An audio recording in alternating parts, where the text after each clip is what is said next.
I should make my own soap. Oh, hello.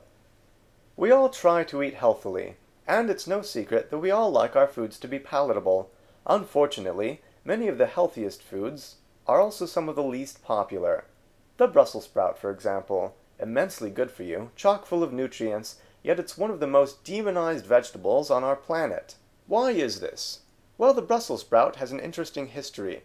It was originally discovered hundreds of years ago by an expedition originating in Brussels. They were sailing through uncharted waters when they happened to discover a tiny island no bigger than a mile square.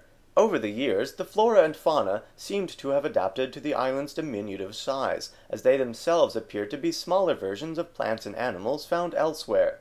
There were miniature monkeys, pygmy parrots, tiny tigers, and Lilliputian leopards. There were also what appeared to be miniature cabbages, which were plentiful on the island, and the explorers uprooted many of the plants and brought them back home to Brussels. They became immediately popular across Europe as a novelty food. However, that popularity soon wore off, as nobody knew how to cook them properly.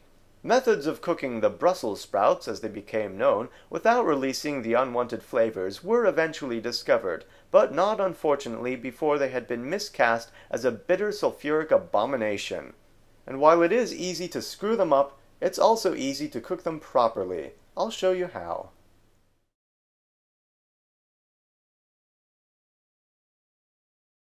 Preheat the oven to 400 degrees. Get out the Brussels sprouts, an onion, olive oil, balsamic vinegar, and salt and pepper. Pour enough olive oil into a pan or casserole dish to generously coat the bottom. Cut the onion however you like. I'm chopping about half a cup's worth of it. I like onion, but I don't want to overwhelm the Brussels sprouts. After you slice or chop it, place it in the pan with the olive oil.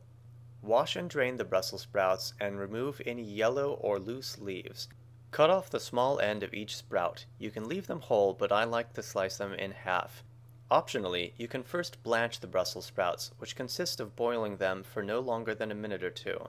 This helps to remove some of the adverse flavors such as bitterness. I usually skip this step, but if you have a particular dislike of Brussels sprouts, you might want to blanch them first. Salt also helps to remove the bitterness, so be generous with it. Add pepper according to your own taste, and drizzle generously with balsamic vinegar. This will complement both the onions and the sprouts and will add a nice sweet tanginess. Maybe you can do this without getting any on the tablecloth. Take it as a challenge. This is not essential, but you can also drizzle a bit more olive oil over the top. This will help to keep them from drying out in the oven. Cover them with foil and place them in the oven for about half an hour. Turn them halfway through cooking. They don't all have to be perfectly turned, just stir them around with a pair of tongs or something. Then cover them back up and put them back in the oven.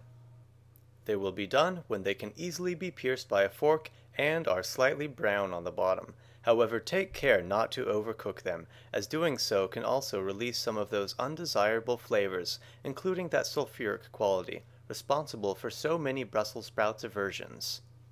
Well, that was quick and easy. You can have the Brussels sprouts as a side dish, or you can make a small meal out of them by placing them on a bed of cooked quinoa or millet. I had mine with potato pancakes and a bit of balsamic vinegar drizzled over everything. Tune in next time for information on something else.